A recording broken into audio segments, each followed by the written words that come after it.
Mission Walk, India's #1 most advanced rehabilitation and physical therapy center, Manikonda, Alkapur Road.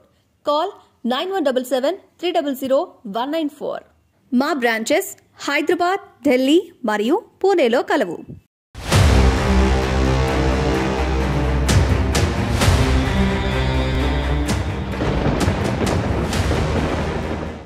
ఈ 5 సంవత్సరాల కాలంలో అధికారానికి వచ్చిన తర్వాత ఏం చేయాలి గారు ఇక్కడ ఈ కాన్స్టిట్యూన్సీకి సంబంధించి? ఎక్కువ ఇంపార్టెన్స్ ఇచ్చింది విద్య, వైద్యము, వ్యవసాయ రంగాలకు అత్యధిక ప్రాధాన్యం ఇచ్చారు. మీరు చేపట్టే సంస్కరణల కారణంగా పేద విద్యార్థులు గవర్నమెంట్ పాఠశాలకు వస్తున్నారు. ఒకప్పుడు తెలుగుదేశం ప్రభుత్వంలో మధ్యాహ్నం భోజనం అని పెడతారు. నాసిరకమైన బియ్యము, నాసిరకమైన అంటే ఉపాధ్యాయులు అండస్ట్ కారణమే ఏమీ లేదు. వాళ్ళకి ఆర్థిక శాలరీస్ కానీ దీంట్లో ఉంటుంది. వాళ్ళు కోరినంత ఇవ్వలేని పరిస్థితులు, ఆర్థిక పరిస్థితి రకం, అందువల్ల తప్ప కథం నుంచి వేరే. ప్రధానంగా మీరు ఇరిగేషన్ రంగం పైన మీకు అవగాహన ఉంది కాబట్టి దానిపైన ఇంట్రెస్ట్ ఉంది కాబట్టి అసలు ఏంటి దీని పరిస్థితి? 2014 కాంగ్రెస్ గవర్నమెంట్ ఉన్నది. రాజశేఖర రెడ్డి గారు శంకుస్థాపన చేసిన దాన్ని తెలుగుదేశం చంద్రబాబు గారు దాని మీద ఒక గంప మాట కూడా లేదా. అంటే మీ పార్టీ పరిస్థితి, వైఎస్ఆర్ కాంగ్రెస్ పార్టీ పరిస్థితి ఎలా ఉన్నది? వైఎస్ఆర్ కాంగ్రెస్ పార్టీకి అనుకూలమైనటువంటి కాన్స్టిట్యూన్సీ ఇది. వైఎస్ఆర్ కాంగ్రెస్ పార్టీకి అనుకూలం. వెల్కమ్ టు తెలుగు రాజ్యం మీడియా నెట్వర్క్. నేను మీ ఆర్ఎస్ రెడ్డి. ప్రస్తుతం మనం మైదుకూరు నియోజకవర్గంలో ఇక్కడ ఉన్నాం. మైదుకూరు కాన్స్టిట్యూన్సీకి సంబంధించి ఇక్కడ వైసీపీ అభ్యర్థిగా శెట్టిపల్లి రఘురామరెడ్డి గారు ఇక్కడ పోటీ చేస్తున్నారు. గతంలో కూడా ఈ కాన్స్టిట్యూన్సీ ఆయన 4 సార్లు ఇక్కడ విజయం సాధించడం జరిగింది. అయితే ఈ రఘురామరెడ్డి గారికి సంబంధించి మొదటి నుంచి కూడా ఆ కుటుంబం మొత్తం అంతా కూడా రాజకీయాల్లో ఉన్నారు. ఈ కాన్స్టిట్యూన్సీ గతంలో రఘురామరెడ్డి గారు నాన్నగారు ఇక్కడ పోటీ చేశారు, వాళ్ళ బావగారు కూడా ఇక్కడ పోటీ చేశారు. అయితే ప్రస్తుతం ఇక్కడ సంబంధించి 2014 నుంచి కూడా 14, 19, 2 ఎలక్షన్లో కూడా ఈ మైదుకూరు కాన్స్టిట్యూన్సీ నుంచి ఇక్కడ సుధాకర్ యాదవ్ టీడీపీ నుంచి, రఘురామరెడ్డి గారు వైసీపీ నుంచి పోటీ చేశారు. 2 ఎన్నికల్లో కూడా రఘురామరెడ్డి గారు ఇక్కడ విజయం సాధించడం జరిగింది. ఈసారి కూడా ఆ పద్ధతితోనే, పాత పద్ధతితోనే రఘురామరెడ్డి గారు ఇక్కడ పోటీ చేస్తున్నారు. సార్ అన్న చెప్పండి, దీనికి ఈ కాన్స్టిట్యూన్సీకి సంబంధించి వైఎస్ఆర్ పార్టీకి సంబంధించి ఇక్కడ ఏం చేశారు మీరు ఈ 5 సంవత్సరాల కాలంలో? వైఎస్ఆర్సీ మళ్ళా మీరు 3వ సారి అదే పద్ధతితో పోటీ పడుతున్నారు.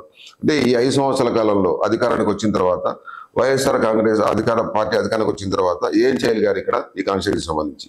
ముఖ్యంగా ఈ 5 సంవత్సరాల్లో 2 సంవత్సరాలు వచ్చేసి కరోనాతో ఆర్థికంగా కొన్ని ఇబ్బందులు జరిగాయి. మిగతా కార్యక్రమాలు చూసుకుంటే కన్నా నంబర్ 1 వచ్చేసి మా ప్రభుత్వం జగన్మోహన్ రెడ్డి గారు ఎక్కువ ఇంపార్టెన్స్ ఇచ్చింది విద్య, వైద్యము, వ్యవసాయ రంగాలకు అత్యధిక ప్రాధాన్యం ఇచ్చారు. ఈ 3 మోస్ట్ ఇంపార్టెంట్ అనేది పడతాం.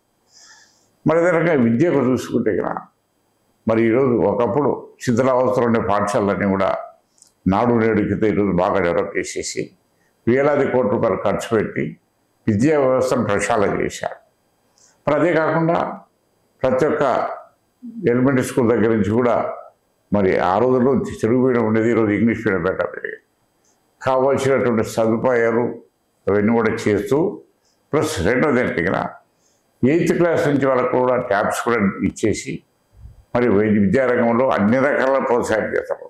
అదొకటే కాదు, మరి చదువుకునేటువంటి బడికి చిన్నపిల్లలకు కూడా ప్రోత్సహించాలనే ఉద్దేశం మీద ప్రతి తల్లికి కూడా వాళ్ళ అకౌంట్లో 15,000 రూపాయలు సంవత్సరానికి డబ్బులు వేస్తున్నారు.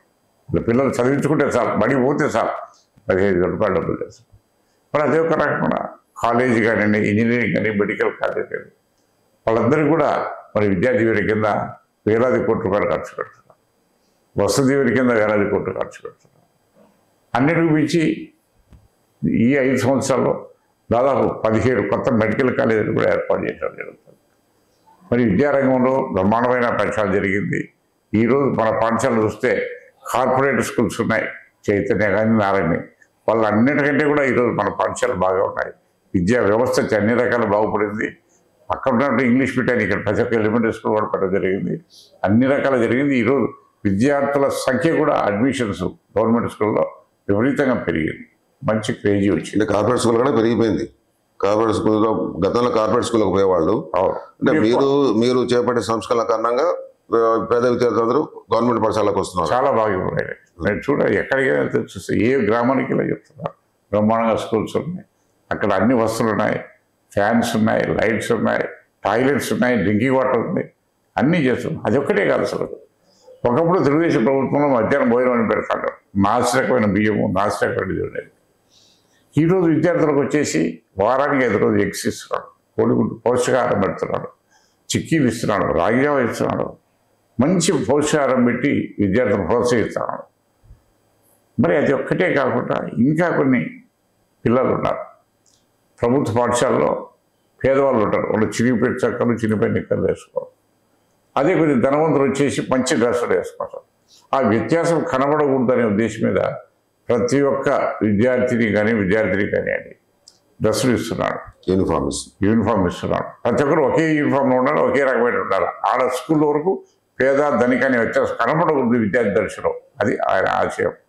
మరి బుక్స్ ఇస్తున్నాడు, సాక్స్ ఇస్తున్నాడు, బూట్లు ఇస్తున్నాడు, మరి అన్ని రకాల ఫుడ్ పెడుతున్నాడు. బ్రహ్మాండంగా ఇప్పుడు ప్రతి స్కూల్ కూడా బాగా డెవలప్ అయింది. అడ్మిషన్స్ విపరీతంగా పెరిగినాయి గవర్నమెంట్ స్కూల్లో.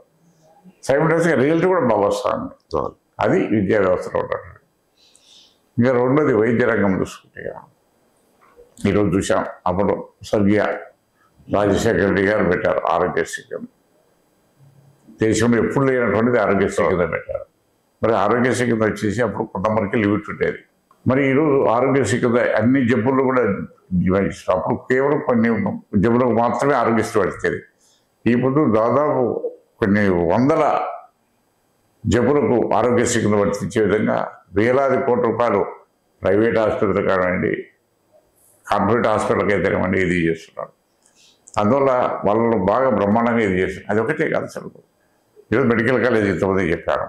రెండోది వచ్చేసి ఈ యొక్క ఆరోగ్యశ్రీ యొక్క పరిధి 5 లక్షలకు మాత్రమే ఉండేది ట్రీట్మెంట్కు. ఈరోజు జగన్మోహన్ రెడ్డి 25 లక్షల వరకు చేశారు. దానివల్ల ఎందుకంటే మోస్ట్ ఆఫ్ దెమ్ నేను చూస్తున్నా కదా, కిడ్నీ వ్యాధిని పడిన వాళ్ళు ఎక్కువ ఉన్నారు, డయాలసిస్ ప్రాబ్లమ్స్ వస్తున్నాయి. ఆ డయాలసిస్ చేసుకునే వాళ్ళకు ఒకసారి 5 సంవత్సరాలు ఉండొచ్చు, 10 సంవత్సరాలు బతకచ్చు, వాళ్ళు చేసుకోవచ్చు. వారానికి 2 సార్లు ఒకసారి చేసుకునే పరిస్థితి. ఆ డబ్బు 5 లక్షలు చాలా. అందువల్ల దాని పరిధికి పెంచారు. అదే కాదు, బైపాస్ సర్జరీ చేసుకున్నా, లేకపోతే వేరే ఏ రకమైన కిడ్నీ ట్రాన్స్ప్లాంటేజ్ చేసుకున్నా, లివర్ ట్రాన్స్ప్లాంటేజ్ చేసుకున్నా 25 లక్షలతో అన్ని రకాల జబ్బులు కూడా ట్రీట్మెంట్ చేయడానికి అవకాశం వాటన్నీ కూడా కల్పించారు జరిగింది. మరి అదొకటే కాకుండా ఈరోజు ఆరోగ్య సురక్ష అనే కార్యక్రమం పెట్టారు. ప్రతి 6 మాసాలు ఒకసారి పోవాలని చెప్పేసి నిర్ణయించుకోవాలి. మరి రిమ్స్ హాస్పిటల్ కానీ మంచి పెద్ద హాస్పిటల్స్, ఏరియా హాస్పిటల్ కానీ డిస్ట్రిక్ట్ హాస్పిటల్లో ఉండేవి డాక్టర్లందరినీ కూడా గ్రామాలకు తీసుకొస్తున్నాడు. అక్కడ ప్రతి ఒక్కరికి ట్రీట్మెంట్ ఇప్పిస్తున్నాడు. విలేజ్ క్లినిక్ దాంట్లో ఇచ్చేసాడు. అది ఒకటే కాకుండా ఇంకా అడిషనల్గా ఫర్ ఎగ్జాంపుల్ మైదుకూరు మున్సిపాలిటీ పరిధిలో కూడా కేవలం ఒకే ఒక హాస్పిటల్ ఉన్నాయి, పిహెచ్సి. ఇక్కడ కానీ జగన్మోహన్ రెడ్డి గారు అర్బన్ పిహెచ్సిస్ అని కొత్తగా ప్రతి ఒక్క మున్సిపాలిటీ కూడా తీసుకొచ్చారు. ఈ మైదుకూరు మున్సిపాలిటీ కూడా 2 అర్బన్ పిహెచ్సి వచ్చాయి. మరి ఒకటి 2 ఇచ్చారు కూడా, నెల్లూరు కొండ దగ్గర ఒకటి, మరి ఎలపల్లి దగ్గర ఒకటి చేశారు. 2 అడిషనల్ ఇచ్చారు. అది ఒకటే కాదు, రూరల్లో కూడా పిహెచ్సి పెట్టారు. ప్రతి మండలానికి 2, మా చేపాడు మండలంలో ఒకటే పిహెచ్సి ఉన్నాయి. ఇప్పుడు మా ఊళ్ళో నక్కలు కొత్త పిహెచ్సి దాదాపు 3 కోట్ల రూపాయలతో పక్కా బిల్డింగ్ కట్టడమే కాకుండా పర్మనెంట్గా ప్రతి పిహెచ్సికి 2 డాక్టర్లు కూడా అపాయింట్ చేశారు. ఇంతకుముందు కేవలం అరకొర మందులు కానీ డాక్టర్లు కూడా ఉండేవాళ్ళు. ఈరోజు హాస్పిటల్ చూసుకుంటే ఎక్కడ కూడా స్టాఫ్ ఎవరే కానీ బ్యాలెన్స్ లేకుండా కొన్ని వేల మందిని అప్పుడు రిక్రూట్ చేసి హాస్పిటల్స్ అన్ని వైద్యం ప్రజలకు అందుబాటులో వచ్చేట్టు చేసినట్టు కనుక మరి వ్యవసాయ రంగం చూసుకుంటాం. వ్యవసాయ రంగంలో చూసుకుంటే కనుక బ్రహ్మాండంగా ఇది చేస్తారు. ఎన్నికల ముందు ఒకటే చెప్పారు, కేవలం 12,500 రూపాయలు సంవత్సరానికి చొప్పున రైతు భరోసా కింద 4 సంవత్సరాలు 50,000 ఇస్తున్నారు. అంతకంటే ఎక్కువగా 13,500 రూపాయలు ఎక్కువ ఇచ్చి 4 సంవత్సరాలు 5 సంవత్సరాలు ఇచ్చారు. అన్నిటికంటే మీకు ఇంకోటి ఏంటంటే ఈరోజు చూశాను నేను, ఇన్సూరెన్స్, క్రాప్ ఇన్సూరెన్స్ అనేది ఇంతవరకు ఎప్పుడు లేదు. ఒకరు చదవడం చూసాం కానీ ఇన్సూరెన్స్ కేవలం బ్యాంకులో లోన్ తీసుకుంటే ఇక్కడ ఆ లోన్ తీసుకున్నప్పుడు వాళ్ళే పట్టుకుంటారు అనమాట. ఇది ప్రీమియం, ఇన్సూరెన్స్ ప్రీమియం పట్టుకుంటారు. అంతేగాని ప్రభుత్వం చేసేది. ఈరోజు గవర్నమెంట్ వచ్చేసి ప్రతి ఒక్క సచివాలయ పరిధిలో కూడా ఒక రైతు భరోసా కేంద్రాన్ని ఏర్పడినాడు. అక్కడ అసిస్టెంట్ అగ్రికల్చర్ అసిస్టెంట్ ఉంటున్నాడు, మరి హార్టికల్చర్ అసిస్టెంట్ ఉంటున్నాడు. వాళ్ళకి కావాల్సినటువంటి కేవలం ఇంతకుముందు పూర్వంలో అయితే మండలానికి అంతా ఒకే ఒక అగ్రికల్చర్ ఆఫీసర్ ఉండేవాడు. అవును. ఈరోజు ప్రతి సచివాలయంలో ఒక అగ్రికల్చర్ అసిస్టెంట్ ఉన్నాడు, క్వాలిఫైడ్ అగ్రికల్చర్ ఆఫీసర్. మరి వాళ్ళ ద్వారా ఏ రైతు అయితే ఏ పంట పెడతారో, ఏ పైరైనా సరే దాన్ని ఈ క్రాప్ చూపిస్తున్నా, దానికి కావాల్సిన ప్రీమియం ప్రభుత్వమే కట్టాలి, ఇన్సూరెన్స్ కంపెనీ. అవునండి. లోన్ లేకపోయినా లోన్ లేకుండా గవర్నమెంటే ప్రీమియం పే చేస్తూ ఉంది ఇన్సూరెన్స్ కంపెనీలకు. ఏ రైతు ఏ పైరు పెట్టుకున్నా ఈ క్రాప్ చేసుకుని సరి పెడుతున్నారు. మరి ఆ రకంగా చేపించినందువల్ల మా కాజీపేట మండలానికి దాదాపు 27 కోట్లు ఒకే సంవత్సరం వచ్చింది ఇన్సూరెన్స్. ప్రతి రైతు ఎంత హ్యాపీగా ఉన్నారంటే అంత ఇది చేస్తారు. మరి అది ఒకటే కాదు, రైతులకు కావాల్సిన ఫీజు ఉన్నాయి, ఎరువులు కావాలా. ఒకప్పుడు బ్లాక్ మార్కెట్ పోయి తెచ్చుకోవాల్సిన పరిస్థితి. ఈరోజు రైతు ఏ ఫెర్టిలైజర్ కావాలన్నా కూడా ఆ యొక్క రైతు భరోసా కేంద్రం చెప్తే 48 గంటలు ఆ రైతుకి ఏ కావాలో తీసుకొచ్చాడు, ఇది చేస్తాడు. మరి ఇదే కాకుండా రైతులు పండించిన పంటకు గిట్టుబాటు మరి ఇంతకుముందు పసుపు 4,000 ఉండేదాన్ని 6,850 రూపాయలు ప్రభుత్వమే ఇచ్చే రైతులకు ఇచ్చి ఎంఎస్పీ చేసి మొత్తం అవన్నీ కూడా కొనేసింది ప్రభుత్వం. ఎంతో నష్టం వచ్చినా పర్వాలేదు. ఇంకా 3 years బ్యాక్ అయితే కదా ఆనియన్ ఇక్కడ ఉన్న ప్రత్యేకించి కృష్ణాపురం ఉంది కేపీ ఆనియన్ బయట కొనేవాడు, ఎక్స్పోర్ట్ పర్మిషన్ లేదు. అయినా సరే రైతులు నష్టపోకూడదని ఉన్న మొత్తం సరుకంతా కూడా క్వింటాలు 5,000 రూపాయలతో ప్రభుత్వం కొని, పర్టికులర్ ఆ కరోనా డేస్లో 5,000 రూపాయలు కొని 2,500 రైతు బజార్లు అమ్మించాం. అంటే క్వింటాలకు 2,500 రూపాయలు ప్రభుత్వం నష్టం ఇచ్చినా సరే రైతు నష్టపోకూడదు, ఆ పాలసీతో చేశాం. ఈ సంవత్సరం కూడా దాదాపు మా కాన్స్టిట్యూన్సీనే 1,00,000 బస్తాలు ఈజీగా ప్రొక్యూర్ చేసినాడు. జొన్నలు బయట ఓపెన్ మార్కెట్కు ప్రొక్యూర్మెంట్ రేటుకు దాదాపు 1,000-1,200 రూపాయలు మొత్తం కొనేసాం. ఎక్కడికైనా ఏ రైతు దగ్గర కూడా ఇబ్బంది లేకుండా కొనేసి వాళ్ళకి పేమెంట్ కూడా ఆల్మోస్ట్ ఇచ్చేసాం. ఇందాక మీరు మాట్లాడుతూ విద్యారంగంలో సమూలమైన మార్పులు తెచ్చారని మీరు అన్నారు. అయితే ఇన్ని మార్పులు తెచ్చిన ప్రభుత్వం చేసినని అంటున్నప్పటికీ కూడా ఉపాధ్యాయుల్లో ఎందుకు అండర్స్టాండింగ్ కనిపిస్తుంది? దాన్ని సరిచేసే ప్రయత్నాలు ఏమైనా ప్రభుత్వం చేస్తుందా? అంటే మనం ఈ 4 సంవత్సరాలు చూస్తున్నాము, సిపిఎస్ అని మొత్తం చూస్తున్నాము. దీన్ని సరిదిద్దే ప్రయత్నం ఏమైనా చేస్తున్నాం అంటే ఉపాధ్యాయులు అండర్స్ట్ కారణం ఏంటి? ఏమీ లేదు, వాళ్ళకి కావాల్సిన శాలరీస్ కానీ దీంట్లో ఉంటుంది. ప్రభుత్వం వచ్చేసి ఆదాయ వనరులు ఎక్కడెక్కడ తెలుస్తుంది. పర్టికులర్ 2 సంవత్సరాలు కరోనాతో ఆర్థికంగా అన్ని రకాల ఇబ్బంది పడింది. అవును. ఉన్నటువంటి సోర్సెస్ ప్రకారము మెయిన్ వచ్చేసి ప్రజలకు ఇబ్బంది రావు, ప్రజల సంక్షేమాన్ని దృష్టిలో పెట్టుకోవాలి. అదే రకంగా మనం ప్రీవియస్ గవర్నమెంట్ ఇచ్చేదాన్ని తగ్గించడం లేదు, వాళ్ళ శాలరీస్ కానీ వాళ్ళ బెనిఫిట్స్ అన్నీ కూడా తగ్గించకుండా వాళ్ళు కోరినంత ఇవ్వలేని పరిస్థితిలో ఆర్థిక పరిస్థితి ఏ రకం, అందువల్ల తప్ప కథం మించి వేరే ప్రధానంగా మీరు వ్యవసాయ రంగం గురించి ప్రస్తావన తెచ్చారు. మైదుకూరు కాన్స్టిట్యున్సీ తీసుకుంటే కేసీ కెనాల కింద ఎక్కువ ఆయకట్టు మైదుకూరు కాన్స్టిట్యున్సీలో ఉంది. జిల్లా మొత్తం తీసుకుంటే కడప, మైదుకూరు ఈ కాన్స్టిట్యున్సీ 92 ఎకరాల చిల్లర ఇక్కడ ఉన్నది. అయితే ఈ కేసీ కెనాల్కు సంబంధించి ఇంతవరకు కూడా పూర్తిగా మనం నీళ్ళు అందించలేని పరిస్థితులు ఉన్నాం. దానికి ప్రభుత్వం, మీరు కూడా గతంలో చెప్పారు, ప్రభుత్వం ఏమంటున్నది, ఈ ఆయకట్టు స్థిరీకరణ చేయాలంటే రాజోలు ఆనకట్ట కట్టాలని చెప్పడం జరిగింది. ముఖ్యమంత్రి గారు శంకుస్థాపన కూడా చేశారు. అంటే ఆ ప్రయత్నం ఎంతవరకు వచ్చింది ఏంటంటే, ఇప్పుడు గతంలో ముఖ్యమంత్రులు చేశారు, అప్పుడు రాజశేఖర్ గారు చేశారు, చంద్రబాబు నాయుడు గారు చేశారు, ఇప్పుడు జగన్మోహన్ రెడ్డి గారు కూడా చేశారు. అసలు ఏంటి అసలు మీరు ప్రధానంగా మీరు ఇరిగేషన్ రంగం పైన మీకు అవగాహన ఉంది కాబట్టి, దానిపైన ఇంట్రెస్ట్ ఉంది కాబట్టి, అసలు ఏంటి దీని పరిస్థితి? ఒకటి చెప్తున్నా. 2008లో రాజశేఖర రెడ్డి గారు శంకుస్థాపన చేశారు రాజు రిజర్వాయర్. ఆయన రాజు నుంచి రిజర్వాయర్ శంకుస్థాపన చేసిన కొద్ది మాసాల్లో చనిపోయాడు యాక్షన్. 2014 కాంగ్రెస్ గవర్నమెంట్ ఉన్నది. రాజశేఖర రెడ్డి గారు శంకుస్థాపన చేసిన దాన్ని మరి తర్వాత ఆ ప్రభుత్వం, కాంగ్రెస్ ప్రభుత్వం దాని మీద ఎలాంటి ₹1 కూడా ఖర్చు పెట్టలే, ల్యాండ్ ఎక్విజిషన్ చేయలే, ఏమీ జరగలే, ఎలాంటి ఇంట్రెస్ట్ తీసుకోలే. 14 వరకు. 14 నుంచి 19 వరకు తెలుగుదేశం చంద్రబాబు నాయుడు దాని మీద ఒక గంప మట్ట కూడా వేయలే, దాన్ని ఎస్టిమేట్స్ కూడా తయారు చేయాలి, చూడబెట్టలేదు, గాలికి వదిలేసిపోయింది. దాని తర్వాత మేము 2019 వచ్చిన తర్వాత డిసెంబర్ 24వ తేదీన శంకుస్థాపన చేయించాం, అని మొదలు పెట్టాలని చెప్పేసి. అప్పటి నుంచి 2 సంవత్సరాల కరోనాతో పూర్తి అసలు వ్యవస్థే నిర్వీర్యం అయిపోయింది. అటు ఉద్యోగస్తులు కానివ్వండి, ఏదైనా కానివ్వండి, ఇది కానివ్వండి, ఆర్థికంగా కానివ్వండి, అది వరల్డ్ వార్ సినారియో, అది ప్రపంచవ్యాప్తంగా జరిగింది.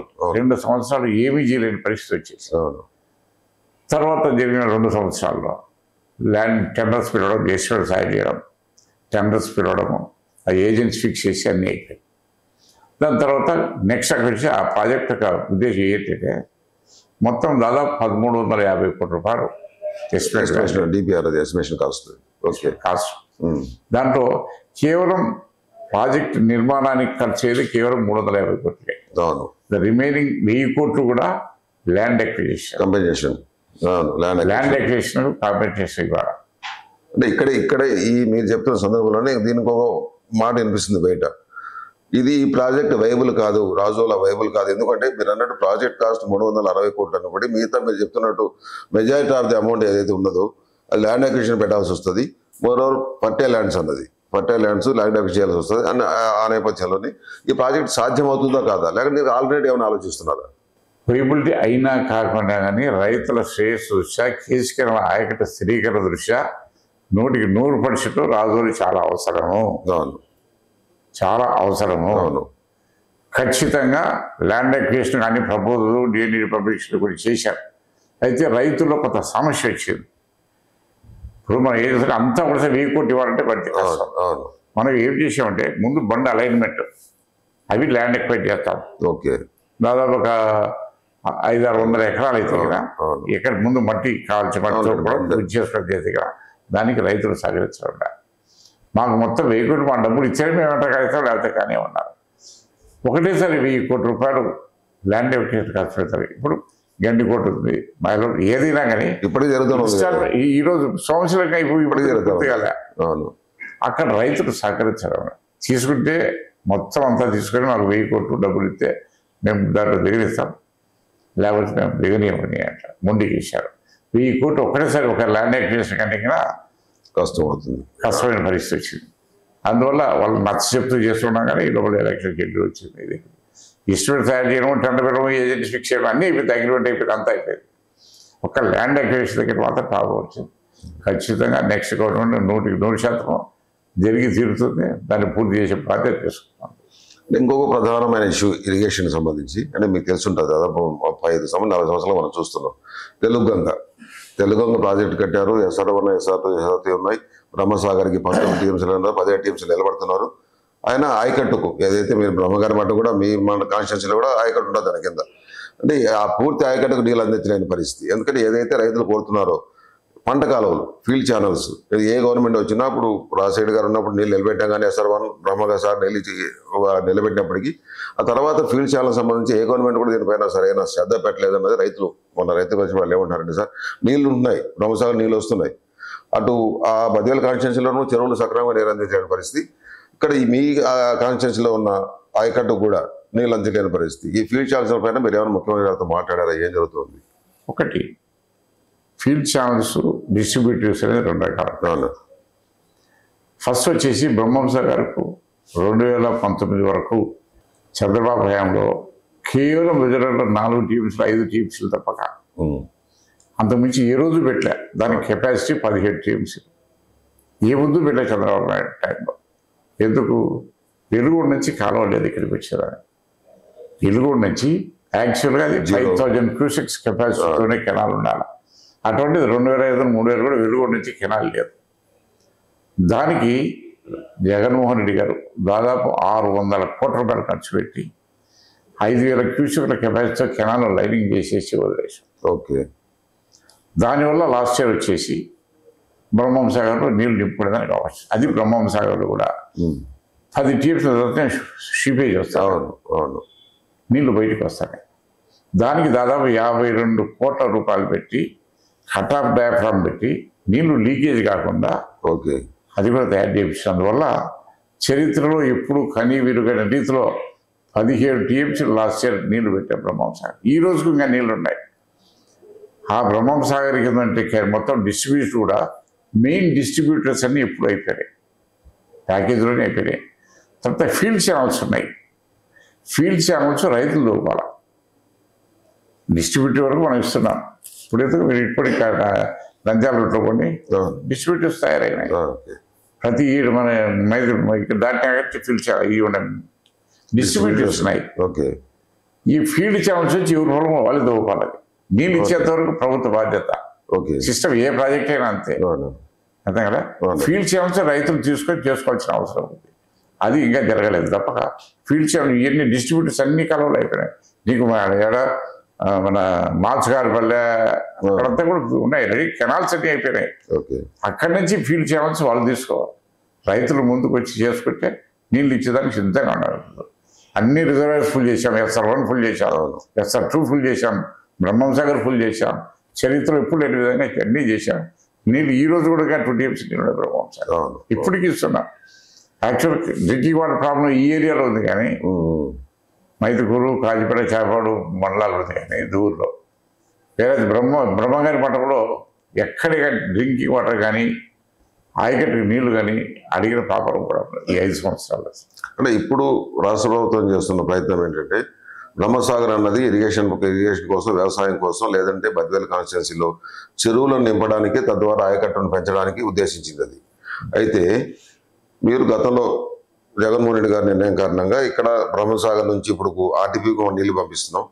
ఇప్పుడు బ్రహ్మసాగర్ నుంచి డ్రింకింగ్ వాటర్ అవసరం అనుకుంటే తప్పని పరిస్థితి. డ్రింకింగ్ వాటర్ బ్రహ్మసాగర్ నుంచి మళ్ళీ 1.5 TMC కడప నగరానికి స్థానంలో ప్లాన్ ఉంది. ఆ టెండర్ కూడా అయిపోయినట్టుంది. అయితే ఇక్కడ ప్రజలు వాళ్ళ చర్చ చేయడం జరుగుతుందంటే రాజశేఖర రెడ్డి గారు గతంలో సోమశిల బ్యాక్ వాటర్ నుంచి నీళ్ళు తీసుకోవడానికి చేశారు కాబట్టి అది తీసుకుంటే బాగుంటుంది కదా, ఎందుకు నీళ్ళు మళ్ళీ ఈ వ్యవసాయ రంగానికి నీళ్ళు డిస్టర్బ్ చేయడం అన్నట్టు వాళ్ళ ఆలోచన. దీనిపైన మీరేమంటారు? ఒకప్పుడు నేను కూడా వ్యతిరేకించాను. ఏదైనా RTPకి నీళ్ళు వచ్చేదానికి ఆయకట్టుకు దాదాపు 1,50,000 ఆయకట్టు ఉంది బ్రహ్మంసాగర్. 17.5 TMC కెపాసిటీ ఉంది. కానీ మనకు వచ్చేసి నీళ్లు అరకొర నీళ్ళు ఉన్నాయి. ఓకే 5-6 TMC కంటే ఏ రోజు దాన్ని పెట్టలే. ఇప్పుడు బ్రహ్మాండ కెనాల్ 5,000 క్యూసెక్ కెనాల్తో కెనాల్ తవ్వించినాం. 17 TMC కట్టేదానికి కడాపరాయపడం వాళ్ళు వేసాం. చేశాం. అందువల్ల దానికి వచ్చేసి అక్కడి నుంచి సోర్స్ దరిదాపులు ఎక్కడ లేదు. Main first priority drinking water, తర్వాత ఆయకట్టు నీళ్ళు. ఆయకట్టు నీళ్ళు అంటే ఈరోజు మనం చూస్తున్నాం కడప నగరానికి ఇప్పుడే మీరు చెప్పారు 100% డ్రింకింగ్ వాటర్ అతను హెడ్ క్వార్టర్స్ దానికి అవసరం ఉంది. వేరే సోర్స్ లేదు మనకు. అంటే సోమశిల నుంచి సోర్స్ ఉన్నది కదా, రాజశేఖర గారు రోజు పనులు కూడా ప్రారంభించారు కదా, చర్చ నడుస్తుంది. అది కరెక్ట్ అని మనకు తెలియదు, కానీ గవర్నమెంట్ నిర్ణయం తీసుకోవాలి దానిపైన. సోమశిల వచ్చేసి బ్యాక్ వాటర్ నుంచి ఎదిగిన అది మనం కడప అప్ స్ట్రీమ్ లో ఉంది, డౌన్ స్ట్రీమ్ లో ఉంది. ఇదైతే బై గ్రావిటీ వెళ్తుంది, వాస్తవమే. అది పంపిపోయినా కానీ లైట్ పంపింగ్తో దానికి ఒక స్టెప్తో సాగదు, చాలా స్టెప్తో వస్తుంది. అందులో సోమశిల నుంచి కూడా పోవాలని పెన్నాలు ఇక్కడి నుంచి పోవాల్సిందే కదా. ముందు పెన్నా పట్టకపోతే సోమశిల ఎండుతుంది. అది కూడా అష్యూర్డ్ సోర్స్ కాదు. పెన్నాలు ఏమవుతుంది నీళ్ళు వస్తున్నాయి ఇప్పుడు. కాబట్టి గన్ని కొట్టలు నీళ్ళు పెట్టారు కాబట్టి 20 టిప్స్లు నీళ్ళు ఉన్నాయి. కానీ ఏముందో పెన్నాలు అసలు కనీసం 10 ఏళ్ళకి వస్తాను కదా. అంతో కుందు వాటర్ ప్రతి సంవత్సరం వస్తుంది. కుందు పెరినీళ్ళు ఇప్పుడు కూడా మనకు పెరినీళ్ళు కర్నూలులో కృష్ణా వాటర్ అంతా వస్తుంది, పెరినీళ్ళు నడుస్తుంటుంది, దాని ఫ్లడ్ వస్తాయి కాబట్టి కర్నూలు. అందుకనే నేనే ప్రపోజ్ చేశాను, సీఎంతో పిలిచి చేసిన. కుందూరు జొన్నవరం దగ్గర నుంచి లిఫ్ట్ పెట్టించిన. అది కూడా టెండర్ అయిపోయింది. ఎందుకంటే ఆ నీళ్లు బద్వేలుకి, కడపకు, ఆర్టీపీకి, ఈ మన ఇండస్ట్రియల్ కుప్పర్తి దాన్ని కూడా ఇక్కడ నుంచి ఇస్తున్నాను ప్రపోజల్. దానికి ఆయకట్టు దెబ్బతినకుండా కంపల్సరీ చేయాలంటే ఇక్కడ లిఫ్ట్ అవసరం. ఇక్కడ లిఫ్ట్ అవసరం. అందుకని ఈ లిఫ్ట్ పూర్తి అయ్యే లోపలే అవి కూడా పూర్తి కావాలి. కడపకు నీళ్ళు అంటే ముందు లిఫ్ట్ పూర్తి చేయాలి. అవన్నీ కూడా టెండర్స్ కూడా అయిపోయినాయి, వర్క్స్ కూడా తొందరలోనే స్టార్ట్ చేసేదాన్ని చర్యలు తీసుకున్నాం. అటువంటిప్పుడు మనకి ఎందుకంటే పెన్నాలో నీళ్ళు లేని రోజులు చూసినాం, కానీ కుందులో నీళ్ళు లేని రోజులు ఎప్పుడు ఫ్లడ్ పోతానే ఉంటారు. మన లోకల్ క్యాచ్మెంట్ మనకు శ్రీశైలం నీళ్ళు రాకుండా పర్వాలేదు, అవసరం లేదు. లోకల్ క్యాచ్మెంట్ అని మనకు కుందు నీళ్ళు వస్తాయి. అందువల్ల కుందు నుంచి లిఫ్ట్ కూడా అది కూడా ఆల్మోస్ట్ ఇక ఈ అంశం పక్కన పెడితే రాజకీయాలకు వద్దాం. రాజకీయాలకు సంబంధించి మైదుకూరు కాన్స్టిట్యూన్సీలో మీరు ఇద్దరు ముచ్చటగా మూడోసారి పోటీ పడబోతున్నారు. 14, 19, 24. అంటే మీ పార్టీ పరిస్థితి, వైఎస్ఆర్ కాంగ్రెస్ పార్టీ పరిస్థితి ఎలా ఉన్నది? మైదుకూరు కాన్స్టిట్యూన్సీ వైఎస్ఆర్ కాంగ్రెస్ పార్టీకి అనుకూలమైనటువంటి కాన్స్టిట్యూన్సీ. ఎందుకంటే నేను 40-50 ఏళ్ళ చూస్తాను కదా, ఇది వైఎస్ఆర్ కాంగ్రెస్ పార్టీకి కంచుకోట. ఎందుకంటే ఇక్కడ అన్ని రకాల క్యాస్ట్ ఈక్వేషన్ తీసుకున్నాయి కానీ దగ్గర సామాజిక వర్గాలు చూసుకుని, అదే రకంగా ఇక్కడ ఉన్నటువంటి వ్యవసాయం ఎక్కువ, దాదాపు 85% రైతాంగం ఇక్కడ అగ్రికల్చర్ పైన ఆధారపడినారు. ఈ ప్రాంతం అంతా చూస్తే కదా అన్ని రకాల వైఎస్ఆర్ కాంగ్రెస్ పార్టీకి అనుకూలమైనటువంటి. ఇప్పుడు ఇదే 2014 ఉంది. 2014లో మరి అంత గవర్నమెంట్ ఫామ్ అయినా కానీ రాష్ట్రంలో గవర్నమెంట్ ఫామ్ చేసిన తెలుగుదేశం ఇక్కడ కల్చర్ అయిపోయినాను. అవును, 19 చూశారు గవర్నమెంట్ ఫామ్ చేసేవాడు. దాన్ని లెక్క తీసుకోవాలి, 14 లెక్క తీసుకున్నాం. వాళ్ళ గవర్నమెంట్ ఫామ్ చేసి దాదాపు 100 సీట్లు వచ్చినాయి. అప్పుడు వచ్చినా కానీ కడప జిల్లా వరకు అప్పుడు 14 రాజపేట ఒకటి వచ్చింది, మిగతా ఎక్కడే కదా. ఈ జిల్లానే వైఎస్ఆర్ జిల్లానే వైఎస్ఆర్ కాంగ్రెస్ పార్టీకి పట్టు ఉన్నటువంటిది కంచుకోట. ఇక్కడ తెలుగుదేశం లేదు, బీజేపీ లేదు, ఇంకొక పార్టీ లేదు. ఇది ఏమైనా కానీ వైఎస్ఆర్ అనుకో. తర్వాత తెలుగుదేశం పార్టీ వాళ్ళు ఇప్పుడు ఓట్లు అడుగుతున్నారు. వాళ్ళు ఓట్లు అడిగే హక్కు లేదు. ఏం సాధించారని చెప్పేసి 14-19 ఏం సాధించామని, ఏదో మేము ఇది చేశాం, మాకు ఓట్లు వేయండి అని అడిగే అర్హత లేదు. అంటే వాళ్ళు అంటున్నారు కదా, చంద్రబాబు నాయుడు గారు ఈరోజు హామీలు ఇస్తున్నారు, మీరు ఇస్తున్న సంక్షేమ పథకాల కన్నా ఎక్కువ సంక్షేమాలు ఇస్తామని చెప్తున్నారు. 4,000 రూపాయలు పెన్షన్ ఇస్తామంటున్నారు, ఇంకా ఎక్కువ చేస్తామంటున్నారు. అంటే సంక్షేమ పథకాలను ఏ విధంగా అర్థం చేసుకోవాలి, ఎలా ప్రజలు ఎలా దీన్ని తీసుకుంటారని మీరు భావిస్తున్నారు? అంటే మీరు చేస్తున్న సంక్షేమ పథకాలపైన విమర్శలు ఉన్నాయి, దాన్ని మించిపడి సంక్షేమ పథకాలు చేస్తా ఉన్నారు చంద్రబాబు నాయుడు గారు. దీన్ని ఏ విధంగా అర్థం చేసుకోవాలి? ఎవరైనా కానీ ఒక మనిషి అంటే ఒక మాట చెప్తే మాట మీద నిలకడ ఉండి చెప్పిన మాటను నిలబెట్టుకునే శక్తి ఎవరికి ఉంది? చంద్రబాబుకు ఉందా, జగన్మోహన్ రెడ్డి? ప్రతి ఒక్కరు విశ్లేషిస్తున్నారు. 14లో ఏం చెప్పినాడు? ఏ ఒక్కటైనా నెరవేర్చాడా? ఏ ఒక్కటైనా చెప్పిన మాట చేశాడా?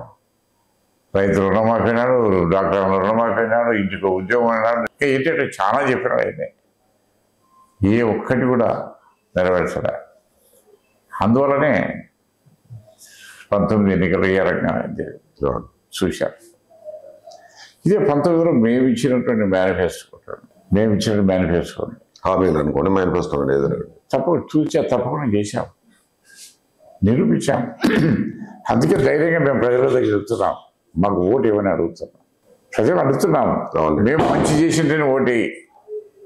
మీ కుటుంబానికి కానీ మీకు కానీ ఈ ప్రభుత్వం వచ్చినాక చంద్రబాబు ప్రభుత్వం కంటే ఈ ప్రభుత్వం మీకు మేలు జరిగిందంటే ఓటేయని అడుగుతున్నాం. ఓకే, అర్థం కదా. అవునండి. ఒక సంక్షేమే కాదు, అభివృద్ధిలో కూడా, రోడ్ల విషయంలో కానీ ఏదైనా కానీ దీంట్లో విషయంలో కానీ అన్ని రకాలు కూడా ఈ ప్రభుత్వం, తెలుగుదేశం ప్రభుత్వం మేము ఎక్కువ చేసి ఉంటేనే మీరు అడుగుతున్నాం. మీరు అభివృద్ధి అన్నారు కాబట్టి ఈ ప్రాంతానికి సంబంధించి, మైదుకూరు కాన్స్టిట్యూన్సీకి సంబంధించి పరిశ్రమలు తెచ్చే అవకాశం ఏమైనా ఉందా? మీరు పరిశ్రమలు ఏమైనా తెచ్చే అవకాశం ఉంది? నేను చెప్పాను కదా ఇంతకుముందే, టోటల్ అగ్రికల్చర్ ఏరియా. అవును, అగ్రికల్చర్ ఏరియాను మంచి వ్యవసాయం పండే మంచి పసుపు తోటలు, బ్రహ్మాండమైన అరటి తోటలు, ఎకరా 50 లక్షల నుంచి 1 కోటి రూపాయల వరకు ఉండే ప్రాంతాన్ని ఇండస్ట్రియల్ ఏరియాకు రైతులు ఇచ్చారు. ఓకే, అది ఏమైనా ఇండస్ట్రీస్ రావాలంటే ఓన్లీ అగ్రికల్చర్ బేస్డ్ ఇండస్ట్రీస్ ఏమైనా రావచ్చు. అదే అగ్రికల్చర్ బేస్డ్ చేస్తే ముందులో మనం చూస్తున్నాం లేదు, అగ్రికల్చర్ బేస్డ్ ఇండస్ట్రీ కానివ్వండి, లేదంటే డైరీ డెవలప్ చేసే అవకాశం. డైరీలు మస్తుగా ఉన్నాయి, ఒకటి 3-4 ఉన్నాయి డైరీస్. మా చాపాడు ఒకటి ఉంది, మైదుగురు ఒకటి, ఉన్నాయి ప్రైవేట్ డైరీలు. మఠంలో ఒకటి ఉంది, అని కాజీపేట ఒకటి ఉంది, అన్ని రకాలు ఉన్నాయి. డైరీస్ బాగా జరుగుతున్నాయి. Okay okay. దగ్గర నాకు తెలిసి 70-80 వేల లీటర్లు వస్తున్నాయి పర్ డే ఓకే. మా కాన్స్టిట్యూన్సీ. అవునండి, అవునండి. నంబర్ ఆఫ్ డైరీస్ ఉన్నాయి. అంత అది బ్రహ్మాండంగా కృషి జరుగుతుంది. ఈరోజు చాలా మంది రైతులు వ్యవసాయం కంటే కూడా డైరీ మీదనే ఎక్కువ మంది ఫ్యామిలీస్ ఆధారపడ్డారు. చాలా బాగా జరుగుతుంది డైరీస్ మిగతా అన్ని నియోజకవర్గాల కంటే కూడా. ఈరోజు తెలుగుదేశం పార్టీ వాళ్ళు ఏ మొహం పెట్టుకుని ఓట్లు అడుగుతున్నారు కదా, ప్రజలకు చెప్పాలి కదా, మేము అది చేసాం మాకు ఓటు వేయండి. చేయబోతున్నాము అని చెప్తున్నారు. చేస్తున్నాము, గతంలో చేసాం కదా. అదే 14 చేసి ఉంటే మళ్ళీ వాళ్ళు ఓటు అడిగేదానికి హక్కు ఉంది. ఇప్పుడు ఇంటికి 1 కేజీ బంగారం అనడం లేదా ఏది మన ఏదో పథకం చెప్పాడు, ఆ అమ్మాయిలు చదువు ఇది పొత్తికిన ఇది ఒక్కొక్కటి 1500 ఎంతో చెప్పాడు కదా, ఏదో చేస్తున్నాడు. ఇట్లా అంటే అమలు గారి చెప్పి జరిగేటివి కాదు సార్. నేను కూడా క్యాలిక్యులేట్ చేసిన ఆయన చూస్తే ఆంధ్రప్రదేశ్ బడ్జెట్ ఏది చాలుతుంది సార్. ఆయన పథకాలు పెడితే జీతాలు కూడా ఇవ్వలేరు సార్. కొన్ని కంపల్సరీ పథకాలు ఉన్నాయి ఇవ్వాల్సినవి. ప్రభుత్వ ఉద్యోగులకు శాలరీస్ ఇవ్వండి, ఎస్టాబ్లిష్మెంట్ పోవాల్సిందే కంపల్సరీ. మరి కొన్ని పథకాలు ఉన్నాయి, ఆరోగ్యశ్రీ ఉంది, అది అందరికి ఉపయోగపడేది, 100% చేయాలి. రెండోది వచ్చి పెన్షన్స్ ఉన్నాయి, అది ఆపేదానికి లేదు కదా. ఇంకా కొన్ని పథకాలు ఉన్నాయి, అవి తప్పదు, చాలా ఉన్నాయి. ఇప్పుడు ఉచిత విద్యుత్ ఇస్తున్నాం రైతులకు, 9 గంటలు ఇస్తున్నారు. 9 గంటలు ఇస్తున్నాం. మరి దానికి ఒట్టిగానే వస్తాయి పవర్ సప్లై. అవి కొన్ని వేల కోట్ల రూపాయలు ప్రభుత్వానికి నష్టం వస్తుంది. అవి చేసేదానికి లేదు కదా, మార్చేదానికి లేదు కదా. మరి ఏదైనా అమలు అయ్యేటటువంటి పథకాలు పెడితే ప్రజలు నమ్ముతారు. ఈరోజు ఇన్ని పథకాలు ఇస్తామని చెప్పి చంద్రబాబు నాయుడు వాళ్ళ పార్టీలు తిరుగుతారు, ప్రజలు ఎవరు నమ్మడం లే. జగన్మోహన్ రెడ్డి మేనిఫెస్టో ఎప్పుడు వస్తుంది, ఏం చెప్తాడు అని అందరూ ఎదురు చూస్తున్నారు. ఇప్పుడు ఆయన చెప్తే గ్యారంటీ అనేది నమ్మకం ఉంది, ఒక నమ్మకం ఏర్పడదు. తర్వాత మరోసారి రాజకీయాంశం మనం ప్రస్తావిస్తే ఇక్కడ ఈ కాన్స్టిట్యూన్సీకి సంబంధించి సుధాకర్ యాదవ్ గారు ఇటీవల జరుగుతున్న ప్రచారం కానివ్వండి, విపరీతమైన చేరికలు కానివ్వండి, ఇదొక అంశం. రెండో అంశం వచ్చేసి నేను ఒక 4 రోజుల క్రితమే మీ చిరకాల ప్రత్యర్థి డిఎల్ అవినాష్ గారితో మాట్లాడడం జరిగింది. ఆయన ఈసారి నా మద్దతు తెలుగుదేశం పార్టీకి సుధాకర్ యాదవ్ అని చెప్తున్నారు. ఆయన అంటే ఈ ప్రభావం ఏమైనా ఉంటుందా మీ పార్టీకి సంబంధించి, ఎట్లా ఉంటుంది పరిస్థితి ఇక్కడ? 14 చేసిందా? 14లో ఎలక్షన్లప్పుడు వాళ్ళ గవర్నమెంట్, కాంగ్రెస్ గవర్నమెంట్, ఆయన మినిస్టర్. అంతే కదా. సుధాకర్ యాదవ్ ఫ్రెష్గా వచ్చినాడు. ఫస్ట్ ఎలక్షన్, అప్పటికి ఆయన మైనస్ లేదు, చేసినాడు. పాపం స్వయాన వాళ్ళ మిసెస్ను జర్నలిజం ఇప్పుడు ఎలక్షన్ అప్పుడు తిప్పినాడు, ఊరుగా తిరిగినట్టు చేసినాడు. నాకు కాజీపెట్టమంటే 3,400 మెజార్టీ ఇచ్చినాడు, దాదాపు 11,000 మెజార్టీ ఇచ్చినాడు. అంతే కదా. పోలీసు వాళ్ళ గవర్నమెంట్ వాళ్ళది. అవద్దు, మేము కొత్తగా పెట్టిన party 14 first time election face చేసినాం. ఫస్ట్ ఎలక్షన్ మేము ఫేస్ చేసినాం. కాంగ్రెస్ పోరాడినాం, తెలుగుదేశం పోరాడినాం, అందరు కలిసి పని చేసినాం అనమాట. ఇది చేసినాం. ఇప్పుడే కొత్త మాట్లాడతాం. చివరగా మైదుకూరు నియోజకవర్గ ప్రజలకు మీరు ఇస్తున్న అప్పీల్ ఏంటి? ఏ ఎన్నికలకు సంబంధించి ఏ విధంగా మీరు అప్పీల్ చేయబోతున్నారు మైదుకూరు నియోజకవర్గ ప్రజలకు సంబంధించి? ఒకటే మేము చెప్పేది, మేము ఇచ్చే సంక్షేమ పథకాలన్నీ కూడా కంటిన్యూ చేస్తాము. రైతులకు మా ఉండే సమస్య అంతా, ఈరోజు రైతులకు మేము చేసినట్టు ప్రయోజనాలు ఏ గవర్నమెంట్లో ఎవరూ చేయలే. కొన్ని కోట్ల రూపాయలు ఇన్సూరెన్స్ ఇచ్చాం. ఇన్పుట్ సబ్సిడీ ప్రతి ఒక్క సీజన్ పోతే నెక్స్ట్ సీజన్ కన్నా ఇన్పుట్ సబ్సిడీ ఇచ్చాం. 0 వడ్డీ కింద కొంత ఇంట్రెస్ట్ కట్టి చేశాం. అవన్నీ కంటిన్యూ చేస్తాము అనే నమ్మకం ప్రజలకు ఉంది. నేను చెప్తే ప్రజలు నమ్ముతున్నారు. మరి అదే రకంగా మీరన్నట్టు రాజోలి, ఈ దఫా ఎటు తిరిగి కూడా రాజోలి పూర్తి చేస్తాం. రైతులకు 92,000 ఎకరాలు కేసుకి రావాలి. దాన్ని స్టెబిలైజ్ చేసేదానికి ఈ 2 పంటలు పడేదానికి అది చేసుకుంటాం. ఖచ్చితంగా నెరవేరుతాం. ముందు లిఫ్ట్ కూడా తయారు చేస్తాం. అన్నిటికి మించి ఇప్పుడు రైతులకు సమస్యలు ఉన్నాయి. మీరంటే తెలుగుగా ఇది అన్నారు.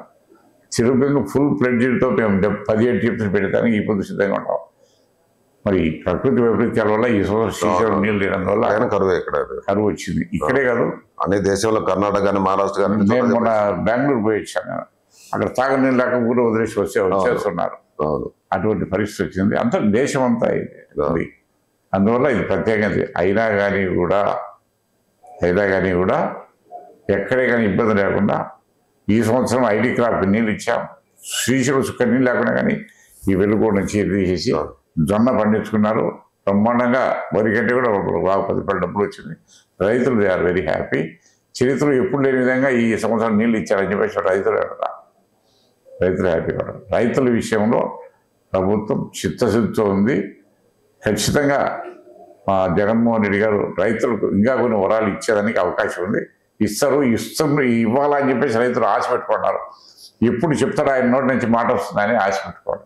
చంద్రబాబు లచ్చ ఇంటికి ఒక బెంజికారు అంటాడు, లేకపోతే కేజీ బంగారు అంటాడు, లేకపోతే ఇంటికి ఉద్యోగం అంటాడు. 9 చెప్పాడు ఉద్యోగం. మరి ఆయన చెప్పుకునే కానీ దాదాపు 1,50,000 ఉద్యోగాలు, సచివాలయ ఉద్యోగాలు వచ్చాయి. నువ్వు ఇంటి నిరుద్యోగులు 2,000 ఇచ్చేదానికంటే కూడా దాదాపు 2,50,000 మేము వాలంటీర్ని పెట్టుకొని నెలకు 5,000 చూపించాం. ఏదో ఒకటి అవకాశం చూపించాం కదా. అవునండి. దాదాపు 4 లక్షల మంది నిరుద్యోగులను ఏదో ఒక విధంగా అకామిడేట్ చేశారు ఇక్కడ. చేశాం కదా. థ్యాంక్ యూ అన్న. ఇది మైదుకూరు ఎమ్మెల్యే ప్రస్తుత వైసీపీ అభ్యర్థి రఘురామరెడ్డి గారు చెప్తున్నది. ఈ కాన్స్టిట్యున్సీకి సంబంధించి సమస్యలు ఏదైతే ఉన్నాయో ఎన్ని పరిశీలిస్తామని చెప్తున్నారు. ప్రధానంగా తమ నాయకుడు జగన్మోహన్ రెడ్డి విశ్వసనీయత కలిగిన నాయకుడు అని చెప్తున్నారు. అమలు కాని హామీలు ఇస్తే ప్రజలు నమ్మి పరిస్థితి లేరని చెప్తున్నారు. థ్యాంక్ యూ అన్న. All the best. Thank you. నమస్తే, నేను మోనిక. తెలుగు రాజ్యం ఇక ఊరూరా రాబోతోంది. దినదిన ప్రవర్ధమానమవుతున్న తెలుగు రాజ్యం ఛానల్కు 2 తెలుగు రాష్ట్రాల్లోని 42 లోక్సభ నియోజకవర్గాల నుంచి న్యూస్ కాంట్రిబ్యూటర్స్గా వ్యవహరించడానికి యువతను ఆహ్వానిస్తోంది. జర్నలిజం పట్ల ఆసక్తి, కనీస సామాజిక రాజకీయ పరిజ్ఞానం, స్థానిక పరిస్థితులపై మంచి అవగాహన, స్థానిక పరిచయాలు, గౌరవప్రదమైన జీవనం ఉంటే సరికొత్త సామాజిక విప్లవంలో మీరు కూడా భాగస్వాములు కావచ్చు. మీ అంతరంగాన్ని ఆవిష్కరించవచ్చు. ప్రతి లోక్సభ నియోజకవర్గ పరిధిలో 2కి అవకాశం ఉంటుంది. 30 నుంచి 35 ఏళ్ల మధ్య వయస్కులై జర్నలిజం పట్ల అభిరుచి, ఆసక్తి కలిగిన యువతీ-యువకులు తమ వివరాలు, జీవన విధానం, ఆసక్తి గల ప్రాంతం, పాస్పోర్ట్ ఫోటోతో కలిపి ఈ దిగువన నంబర్కు వాట్సాప్ చేయొచ్చు. నంబర్ 8125150555.